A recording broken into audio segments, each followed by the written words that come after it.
Hello everyone, welcome back to Ninja Prep. तो आज का जो लेक्चर है इसके अंदर हम न्यूक्लियर फिजिक्स के गेट के पीवाईक्यूज डिस्कस करेंगे और ये जितने भी पीवाईक्यूज हैं ये होंगे न्यूक्लियर प्रॉपर्टीज और रेडियो एक्टिविटी के। न्यूक्लियर प्रॉपर्टीज और रेडियो एक्टिविटी के जो पीवाईक्यूज हैं वो मैं आज के लेक्चर में डिस्कस करने वाला हूं। ठीक है, तो चलिए स्टार्ट करते हैं। सबसे पहला जो क्वेश्चन लिखा हुआ है उसमें लिखा हुआ है which one of the following disintegration series of the heavy element will give 209 bismuth as a stable nucleus. मैंने आपको सीरीज लिखवाई थी 4n जो सीरीज थी वो थोरियम की सीरीज थी। उस थोरियम की सीरीज में उसका जो स्टेबल प्रोडक्ट आता है वो आता है Pb208 82 Pb208 उसका स्टेबल प्रोडक्ट आता है। फिर उसके बाद दूसरे नंबर पे मैंने आपको सीरीज लिखवाई थी 4n1 जो सीरीज होती है वो नेप्टूनियम होती है जिसका स्टेबल प्रोडक्ट आता है Bi209। फिर हमने जो सीरीज लिखी थी थर्ड यूरेनियम की सीरीज जिसको हमने लिखा था 4n+2 उसका जो स्टेबल प्रोडक्ट आता है वो आता है Pb206 उसका स्टेबल प्रोडक्ट आता है Pb206। और फिर फोर्थ जो हमने लिखी थी 2n+3 जो एक्टिनियम सीरीज थी उसका जो स्टेबल प्रोडक्ट आता है Pb207। ठीक है, तो ये आपको याद करने होते हैं, याद करके रखोगे तो इस तरह के डायरेक्ट क्वेश्चन मिल जाएंगे। तो Pb209 यहां पर पूछा जा रहा है। Pb209 कहां पर मिलेगा? नेप्टूनियम में मिलेगा। तो मैं एक बार ये सीरीज लिख देता हूं वापस से। तो 4n जो सीरीज थी, एक थी हमारे पास 4n+1, एक थी 4n+2 और एक थी 4n+3। 4n जो सीरीज थी वो कौन सी थी? थोरियम सीरीज जिसको हम नेचुरल भी बोलते हैं, जो नेचुरल मिलती है। एक होती है हमारे पास नेप्टूनियम जो है आर्टिफिशियल है। नेप्टूनियम जो है वो कौन सी है? आर्टिफिशियल है। फिर हमारे पास यूरेनियम थी, यूरेनियम कौन सी होती है? ये भी नेचुरल है। फिर हमारे पास कौन सी होती है? एक्टिनियम भी कौन सी होती है? ये भी हमारे पास नेचुरल है। तो आर्टिफिशियल सिर्फ कौन सी है? आर्टिफिशियल है हमारे पास नेप्टूनियम। तो आर्टिफिशियल जो है वो कौन सी है? नेप्टूनियम है। इसका जो थोरियम वाली का स्टेबल प्रोडक्ट है वो आएगा Bi208। इसका स्टेबल प्रोडक्ट आएगा Bi208। इसका स्टेबल प्रोडक्ट आएगा Bi209। यहां पर स्टेबल प्रोडक्ट आएगा Bi206 और यहां पर यानी कि एक्टिनियम में स्टेबल प्रोडक्ट आएगा Bi207। तो आपको ये याद करने पड़ेंगे, रट्टे मारने वाले क्वेश्चन है। तो करेक्ट आंसर इसका क्या आ जाएगा? नेप्टूनियम, यानी कि ऑप्शन बी इसका करेक्ट आंसर आ जाएगा। With reference to nuclear force which one of the following statement is not true. इनमें से कौन सा स्टेटमेंट ट्रू नहीं है? तो न्यूक्लियर फोर्स की प्रॉपर्टी क्या क्या होती है? न्यूक्लियर फोर्स की जो प्रॉपर्टीज होती है, इसकी जो प्रॉपर्टीज होती है वो क्या क्या होती है? एक तो होता है ये शॉर्ट रेंज। दूसरा क्या होगा? Charge independent. बिल्कुल सही बात है, ये सही है। Charge independent. तीसरा क्या होगा? Velocity dependent. ये भी सही है, वेलोसिटी डिपेंडेंट। फिर क्या होता है? ये स्पिन डिपेंडेंट होता है। स्पिन डिपेंडेंट यानी कि जो अप स्पिन है उसके लिए न्यूक्लियर फोर्स की ज्यादा वैल्यू होती है और जो एंटी पैरेलल स्पिन होती है उसके लिए न्यूक्लियर फोर्स की वैल्यू कम होती है। तो स्पिन डिपेंडेंट ये होता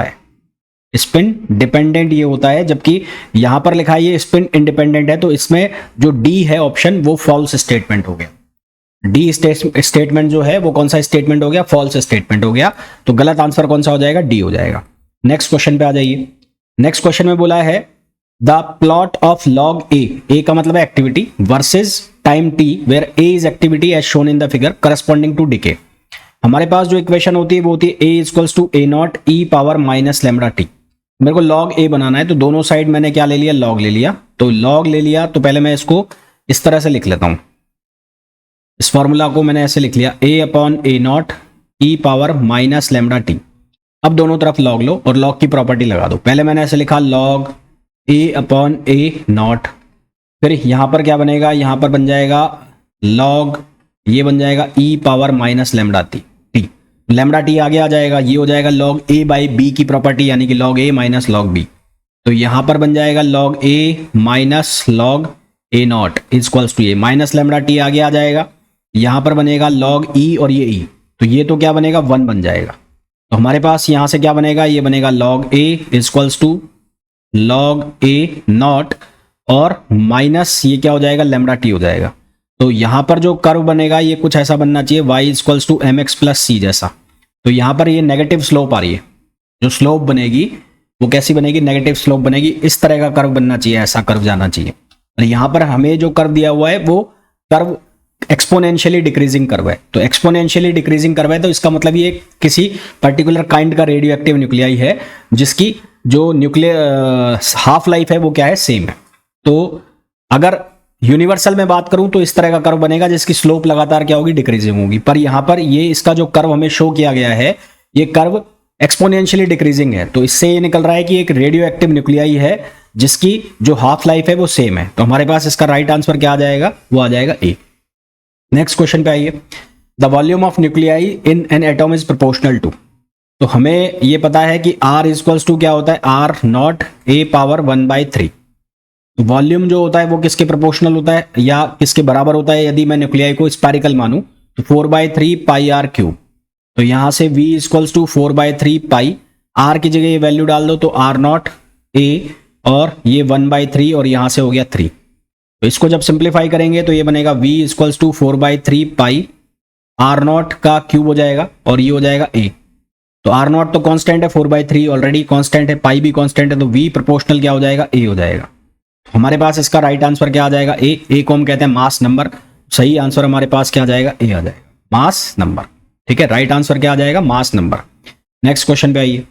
नेक्स्ट क्वेश्चन में बोला है as one moves along the stability from 56 Fe to 235 U nuclei, the nuclear binding energy per particle decreases from 8.8 mega electron volt to 7.6 mega electron volt. यानी कि जो हम कर्व बनाते हैं बाइंडिंग एनर्जी पर न्यूक्लियन का, किसके साथ, nucleon के साथ, तो वो इस तरह का कर्व चलता है। यहाँ पर कुछ पीक्स देखने को मिलते हैं हमें, छोटे छोटे पीक्स, फिर उसके बाद मैक्सिमम वैल्यू आती है 56 पर 8.8 हो जाती है, उसके बाद ये ऑलमोस्ट कांस्टेंट सा हो जाता है और यहाँ तक ये इस तरह से चलता है, जिसकी एवरेज वैल्यू जो है वो 8.5 हम निकालते हैं और लास्ट वैल्यू जो यूरेनियम पर आती है वो कितनी निकलती है, यहाँ पर होता है यूरेनियम 180 वाला और यहाँ पर ये वैल्यू आती है 7.6 मेगा इलेक्ट्रॉन वोल्ट और यहाँ पर कितनी वैल्यू है 8.8 mega electron volt.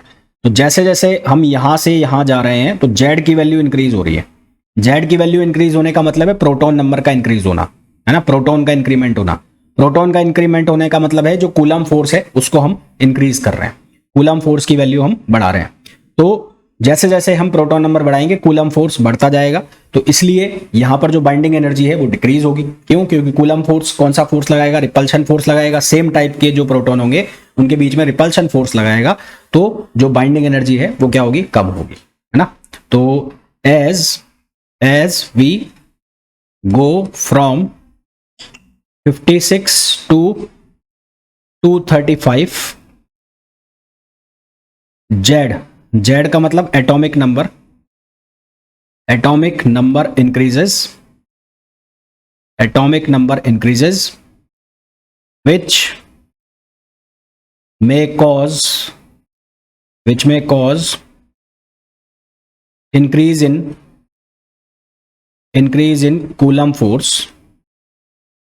Coulomb force, जिसकी वजह से कूलम फोर्स क्या हो जाता है, इंक्रीज हो जाता है और जो बाइंडिंग एनर्जी पर न्यूक्लियन है उसकी वैल्यू क्या होती है, होने लगती है, डिक्रीज होने लगती है। तो हमारे पास इसका राइट आंसर क्या आ जाएगा, ऑप्शन बी।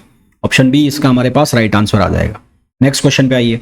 नेक्स्ट क्वेश्चन में हमें बोला है the mass of hydrogen atom, neutron and 238U92 are given by 1.0078, 1.0087 and 238.0508। ये हमें वैल्यू दी गई है।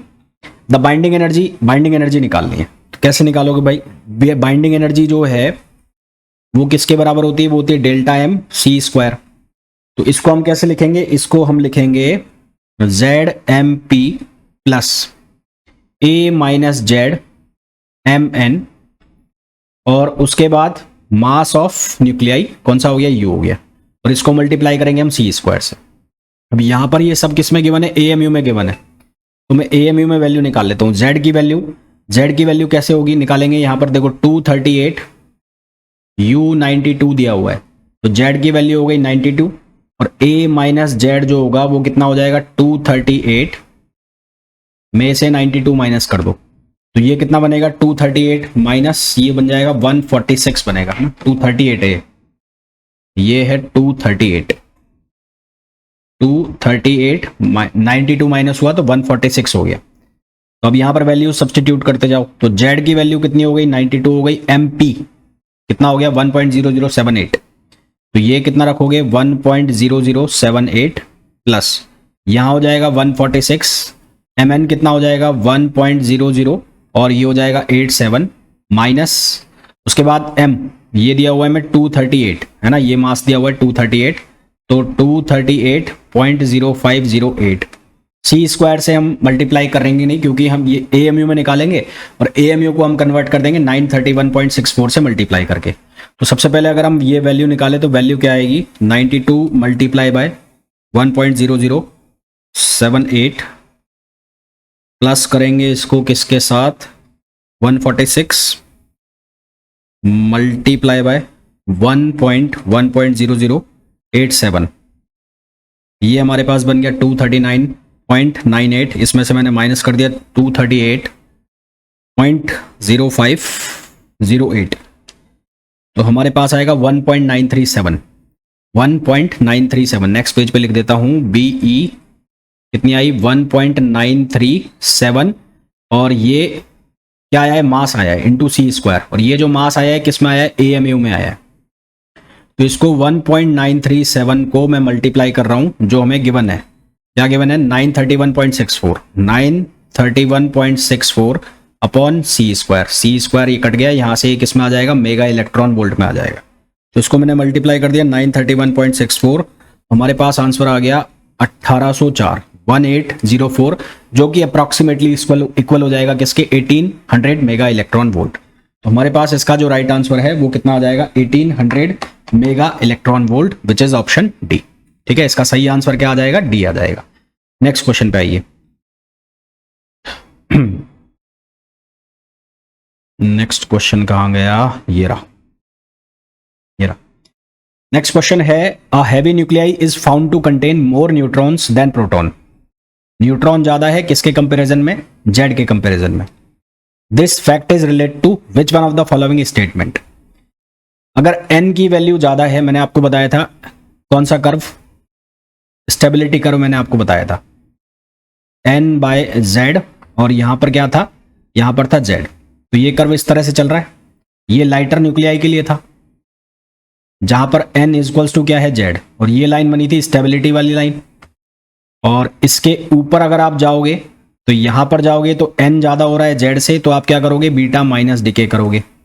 और इसके नीचे आप जाओगे तो इसके नीचे यहां पर z की वैल्यू n से ज्यादा होगी, तो आप क्या करोगे बीटा प्लस डिके करोगे। पर हम प्रेफर करते हैं, या जो स्टेबिलिटी है वो ज्यादा हमें कहां मिलती है, जब नंबर ऑफ न्यूट्रॉन की वैल्यू ज्यादा होती है किसके कंपैरिजन में, प्रोटॉन के कंपैरिजन में। क्योंकि अगर z की वैल्यू इंक्रीज करेगी तो कूलम फोर्स इंक्रीज करेगा, कूलम फोर्स इंक्रीज करेगा तो उसकी स्टेबिलिटी क्या होगी, कम हो जाएगी। ठीक है, तो if value of z increases then coulomb force increases, जिससे स्टेबिलिटी क्या होगी, वो डिक्रीज होगी, स्टेबिलिटी क्या होगी, डिक्रीज होगी। तो हमें ये पूछा गया है कि दिस जो न्यूट्रॉन है वो ज्यादा रखे जाते हैं प्रोटॉन के कंपैरिजन में, उसका सही आंसर क्या है। तो पहला स्टेटमेंट लिखा हुआ है the nuclear force between neutrons is stronger than the between protons, तो गलत है। The nuclear force between proton is of a shorter range than those between neutrons so that a smaller number of protons are held together by the nuclear force, नहीं। Protons are unstable so their number in a nucleus diminishes. It costs more energy to add a proton to a heavy nuclei than a neutron because of the Coulomb repulsion between protons. Coulomb repulsion होगा protons के बीच में, इसलिए यहां पर energy add करना हमें ज्यादा पड़ेगा। तो हमारे पास इसका सही आंसर क्या आ जाएगा, डी आ जाएगा। नेक्स्ट क्वेश्चन पे आइए। नेक्स्ट क्वेश्चन में बोला है half life of radio isotope is 4 × 10⁸ years. तो टी हाफ जो है वो कितना है, 4 × 10⁸। If there are 10⁻³ radio active nuclei in a sample today. ठीक है, n की जो वैल्यू है वो दिया हुआ है 10⁻³ the number of such nuclei in the sample 4 × 10⁹ years ago, यानी कि n0 की वैल्यू पूछी हमें। तो हमारे पास फॉर्मूला है n/n0 equals to 1/2 t/t half. तो n की वैल्यू हमें कितनी गिवन है, n की वैल्यू हमें गिवन है 10⁻³ और n0 की वैल्यू हमें निकालनी है। हमें किसकी वैल्यू फाइंड आउट करनी है, n0 की। तो ये 10⁻³ हमें गिवन है, n0 हमें निकालना है। 1/2, टी की वैल्यू हमें कितनी गिवन है 4 इंटू 10 9, और टी हाफ की वैल्यू कितनी गिवन है, टी हाफ की वैल्यू 4 इंटू 10 8। तो यहां से क्या होगा, 4 से 4 कैंसिल, ये हो जाएगा 10, तो ये हो गया 10 3 अपॉन n नॉट, और ये हो जाएगा 1/2 पावर 10। तो यहां से मैं n नॉट की वैल्यू निकालूंगा तो n नॉट कितना हो जाएगा 2 पावर 10 इंटू 10 3। 2 पावर 10 का मतलब हो गया 1024, तो ये हो गया 1024 इंटू 10 3। तो हमारे पास इसका जो करेक्ट आंसर आ जाएगा वो आ जाएगा ऑप्शन डी। तो ऑप्शन डी जो है वो इसके लिए करेक्ट आंसर हो जाएगा। ठीक है, इसके लिए सही आंसर क्या हो जाएगा, ऑप्शन डी। नेक्स्ट क्वेश्चन पे आइए। नेक्स्ट क्वेश्चन में हमें बोला गया है consider the following expression for the mass of nuclei with Z protons and A nucleons. M A Z की वैल्यू दी हुई है, और जहां पर हमें अलग अलग वैल्यू लिखी हुई है, y की वैल्यू है -4a, z की वैल्यू है ac a power -1/3 and 4a a power -1। a and ac are constant of suitable dimension for a fixed a, the expression of z for the most stable nuclei। सबसे पहले binding energy का expression अगर मैं लिखूं तो binding energy का जो expression होता है वो होता है डेल्टा एम सी स्क्वायर। अब डेल्टा एम जो हम लिखते हैं वो किसके बराबर होता है, Z M P plus A minus Z M N, और माइनस एम जो न्यूक्लियाई है उसका मास एम ए जेड, है ना, क्या होता है एम ए जेड होता है, ये होता है हमारे पास एम ए जेड जो है, और इसको हम सी स्क्वायर से मल्टीप्लाई करते हैं। तो सी स्क्वायर से मल्टीप्लाई करोगे तो मैं यहां लिख रहा हूं बाइंडिंग एनर्जी की जो वैल्यू बनेगी वो क्या बनेगी, जेड एम पी सॉरी, एक मिनट रुको, ये वैल्यू बनेगी Z M P plus A minus Z M N, A minus Z M N, A minus Z M N. इतने को मैंने मल्टीप्लाई कराया सी स्क्वायर से, इतने को मैंने मल्टीप्लाई करा दिया किससे, सी स्क्वायर से, माइनस ये वाला टर्म, अब ये वाला टर्म एम ए जेड, और यहां पर भी क्या आएगा सी स्क्वायर। अब ये एम ए जेड की वैल्यू मैं यहां से उठाकर लाऊंगा, तो यहां पर भी सी स्क्वायर है, तो ये दोनों सी स्क्वायर आपस में कैंसिल आउट हो जाएंगे। तो मैं इसको हटा रहा हूं, यहीं पे लिख रहा हूं क्योंकि मेरे पास जगह कम है, तो माइनस होता जाएगा सब। तो यहां पर क्या लिखा जाएगा, एफ ए माइनस ये लिखा जाएगा वाई जेड, और ये कैपिटल जेड है, और यहां पर लिखा जाएगा माइनस स्मॉल जेड और capital Z square, minus small Z और कैपिटल जेड स्क्वायर। हमें मोस्ट स्टेबल यानी कि मैक्सिमम मिनिमा की बात हो रही है, तो हम इसको डिफरेंशिएट कर देंगे किसके रेस्पेक्ट में, जेड के रेस्पेक्ट में। तो differentiate with respect to Z, इसको हम जेड के रेस्पेक्ट में डिफरेंशिएट करेंगे। तो यहां पर क्या बनेगा, यहां पर बनेगा सिर्फ एमपी, तो D B E upon D Z, तो ये क्या बन जाएगा एमपी सी स्क्वायर, क्योंकि सी स्क्वायर से मल्टीप्लाई है। फिर यहां पर क्या बनेगा, देखो यहां पर लिखा हुआ है ए माइनस जेड, तो ए एम एन ये तो जीरो हो जाएगा, माइनस जेड का क्या बनेगा -1, तो ये बनेगा minus M N C square, ये बनेगा minus M N C square. फिर यहां पर पहला वाला टर्म जीरो हो जाएगा, यहां पर क्या बनेगा सिर्फ माइनस वाई बचेगा, और यहां पर बचेगा 2 स्मॉल जेड कैपिटल जेड। तो यहां पर क्या बचेगा, यहां पर बचेगा -y, और यहां पर बचेगा 2 कैपिटल जेड और स्मॉल जेड, और इसको किसके इक्वल कर देंगे हम, 0 के इक्वल कर देंगे। तो यहां से फिर हम वैल्यू बनाएंगे किसकी, जेड की। तो जेड की वैल्यू क्या बनेगी, ये बनेगी M P minus M N C square minus Y upon कितना, यहां वैल्यू रख दी मैंने 2 इंटू स्मॉल जेड, ये स्मॉल जेड है, स्मॉल जेड। अब हमें जो जो वैल्यूज दी हुई है वो सब्सटीट्यूट करते जाओ। यहां पर जो जो वैल्यू दी है, वाई की वैल्यू ये दी है, इसको रखेंगे, जेड की वैल्यू ये वाली दी है, ये वैल्यू को रखेंगे। अब मैं यहां पर ये वैल्यू सब्सटीट्यूट नहीं कर रहा हूं, मैं आपको बता रहा हूं कि करना कैसे। तो ये सब काम हम करेंगे तो हमारे पास जो फाइनल आंसर आएगा वो आएगा ये वाला, Z equals to a/2 1 upon में 1 माइनस ए सी अपॉन 4 ए पावर 2/3। अब इतना सा काम मेरे हिसाब से तुम कर सकते हो, जो वैल्यूज तुम्हें गिवन है वो सब्सटीट्यूट करनी है। सब्सटीट्यूट करने के बाद जो सी ऑप्शन है वो तुम्हारा आंसर आ जाएगा। फिर भी एक बार चेक कर लेना, सी ऑप्शन आना चाहिए, फिर भी चेक कर लेना, करना ऐसे है, ठीक है। तो अभी तक मैंने जितने भी क्वेश्चन कराए हैं उनमें से सबसे जो टफ टाइप का क्वेश्चन होगा वो यही होगा, बाकी तो सारे सिंपल क्वेश्चन थे। नेक्स्ट क्वेश्चन देखो, ये तो मैंने कराया भी हुआ है पहले। ऑक्सीजन का दिया हुआ है न्यूक्लियस, और हमें जो क्या दिया है उसके बाद चार्ज रेडियस है उसकी r, वॉल्यूम दिया हुआ है 4/3 पाई r क्यूब। तो वॉल्यूम प्रोपोर्शनल होता है a के, अभी मैंने तुम्हें बताया। तो v1 upon v2 equals to क्या हो जाएगा, a1 अपॉन a2। तो a1 ऑक्सीजन वाले के लिए a1 की वैल्यू कितनी हो गई है, 16 हो गई है। और a2 कितना हो जाएगा, a2 हो जाएगा 128। तो यहां से रखो v1 upon v2 equals to हो जाएगा 16 अपॉन 128। तो v2 की वैल्यू कितनी आ जाएगी, 8v। तो हमारे पास सही आंसर आ जाएगा ऑप्शन ए, करा हुआ है शायद पहले, 8v हमारे पास आंसर आ जाएगा। नेक्स्ट क्वेश्चन पे आओ। नेक्स्ट क्वेश्चन में बोला है consider a nuclei with n neutron and z protons if mp mn and be represents the mass of proton, mass of neutron and binding energy of the nucleus respectively, and c is the velocity of light in free space, the mass of the nucleus is given by। हमारे पास expression बनता है delta M का। Delta M का expression बनता है Z M P plus A minus Z M N और minus M N A Z, ये हमारे पास एक्सप्रेशन बनता है। बाइंडिंग एनर्जी के साथ अगर मैं इसको लिखूं तो BE upon C square, B upon C square Z M P plus A minus Z M N, A minus Z M N, और ये हो गया माइनस एम एन। क्या हो गया, माइनस एम एन, यानी कि मास ऑफ न्यूक्लियाई। तो मास ऑफ न्यूक्लियाई कितना हो गया, ये हो जाएगा, इसको मैं लिख सकता हूं एन, एन एन का मतलब नंबर ऑफ न्यूट्रॉन्स।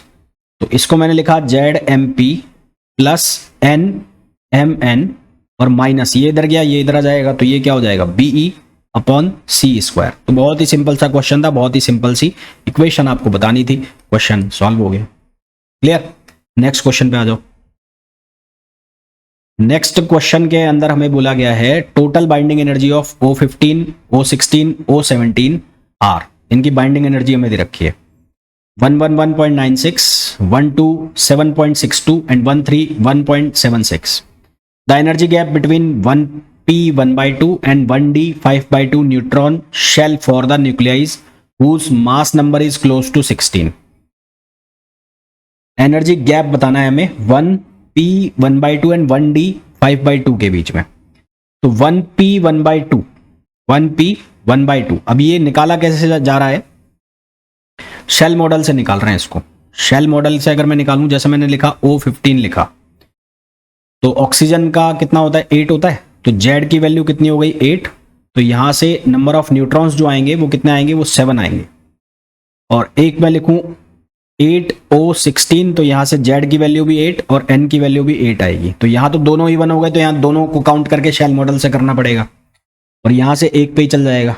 तो वो कैसे फिल होगा, वो फिलिंग कैसे होगी, 1s यहां पर 1/2 आएगा, फिर यहां पर 1p 3/2 आएगा, ठीक है। तो यहां पर 2 फिल हो गए, 2, और यहां 4 फिल हो गए, फिर आएगा ये 1p 1/2। ऐसे ही इसमें जो जाएंगे तो यहां पर कितना हो गया, 4, 2, 6 और 1 7। ऐसे इसमें जब फिलिंग होगी तो 1s 1/2, ये फिलिंग होगी 1p 3/2, यहां पर 2 हो गए, यहाँ 4 हो गए, और यहां पर 1p 1/2, यहां पर आएंगे 2। कहने का मतलब है कि जो O15 और O17 है वो किसके क्लोज होंगे, वो 1p 1/2 के क्लोज होंगे, 1p 1/2 के क्लोज होंगे, ठीक है।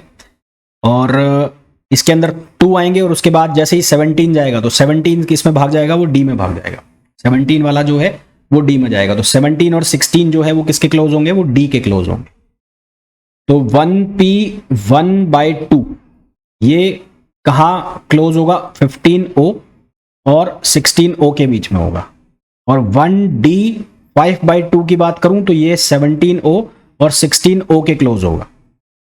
तो हम क्या करेंगे, 16 माइनस 17, 16 वाले की एनर्जी कितनी है, 127.62, और 17 वाले की कितनी है, 131.76, ये एनर्जी है। तो मैं लिखूंगा बाइंडिंग एनर्जी पहले 16 और 17 वाले की। तो 16 में B16 minus B17, B16 minus B17 में से मैंने माइनस कर दिया, एनर्जी गैप निकालना है। तो B15 माइनस B16, लो में से हायर वाले को माइनस कर रहा हूं, ये ऐसे कर रहा हूं। तो यहां से मैं क्या लिखूंगा, B16 की कितनी दी हुई है, 127.62, माइनस मैंने किया 131.76 माइनस, यहां माइनस लिखूंगा तो ये कितना हो जाएगा 111.96 और ये माइनस माइनस प्लस हो गया तो ये प्लस हो गया, ये कितना हो जाएगा 127.62 ऐसा हो गया। तो यहां से ये दोनों ऐड हो जाएंगे, ये दोनों ऐड हो जाएंगे और ये इसमें से हम माइनस करेंगे तो हमारे पास जो टोटल आंसर बचेगा वो बचेगा 11.5 मेगा इलेक्ट्रॉन वोल्ट। आंसर जो हमारे पास बचेगा 11.5 मेगा इलेक्ट्रॉन वोल्ट, जो कि ऑप्शन आ जाएगा ऑप्शन बी। ठीक है, कौन सा ऑप्शन आ जाएगा? ऑप्शन बी आ जाएगा। नेक्स्ट क्वेश्चन पे आइए। नेक्स्ट क्वेश्चन में हमें बोला है which one of the following statement is not correct. इनमें से कौन सा स्टेटमेंट करेक्ट नहीं है? पहला ऑप्शन दिया है a deuteron can be disintegrated by irradiating it with gamma rays of energy 4 mega electron volt. Not correct बताना है। ये तो करेक्ट है, 4 मेगा इलेक्ट्रॉन वोल्ट की एनर्जी चाहिए होती है इसको और फिर ये क्या हो जाता है? डिसइंटीग्रेट हो जाता है। ये मैंने तुम्हें पढ़ाया भी हुआ है, तो ये तो सही है। Neutron has no excited state, सही है। Neutron has no electric quadrupole moment, नहीं ये गलत है। इसका क्वाड्रिपोल मोमेंट होता है, उसकी वैल्यू भी होती है, जो कि मैंने लिखवाई भी हुआ है। अभी एग्जैक्टली मेरे को उसकी वैल्यू पता नहीं है, याद नहीं है, तो ये गलत हो गया। The 1s0 state of neutron can not be form, 1s0 नहीं बनेगा, यहां पर बन जाएगा 1s 1/2 और उसके बाद एक d, s और d के बीच का ये मिक्सचर होता है, तो ये भी सही है। 1s0 इसमें नहीं बनेगी, तो हमारे पास इसका रॉन्ग आंसर क्या आ गया? सी आ गया, सी। तो सी इसमें गलत स्टेटमेंट है। फिर क्वेश्चन नंबर फर्स्ट पे आइए। फर्स्ट मतलब last question. The coulomb energy component in the binding energy of nucleus, coulomb energy का कंपोनेंट दिया हुआ है और ये कितना दिया हुआ है? ये हमें दिया हुआ है 18.432 mega electron volt.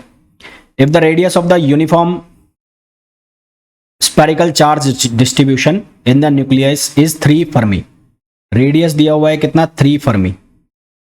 The corresponding atomic number हमें निकालना है। अब स्पेरिकल चार्ज के यूनिफॉर्म चार्ज डिस्ट्रीब्यूशन के लिए हमारे पास जो एनर्जी का फॉर्मूला आता है स्पेरिकल के केस में, यूनिफॉर्म चार्ज डिस्ट्रीब्यूशन के केस में ये याद होना चाहिए, वो आता है 3/5 के Q1 Q2 अपॉन R आता है। तो Q1 जो है वो कितना हो गया? ZE है ना, और तो ये कितना हो जाएगा? ZE, तो ये बन जाएगा Z2E² और अपॉन R।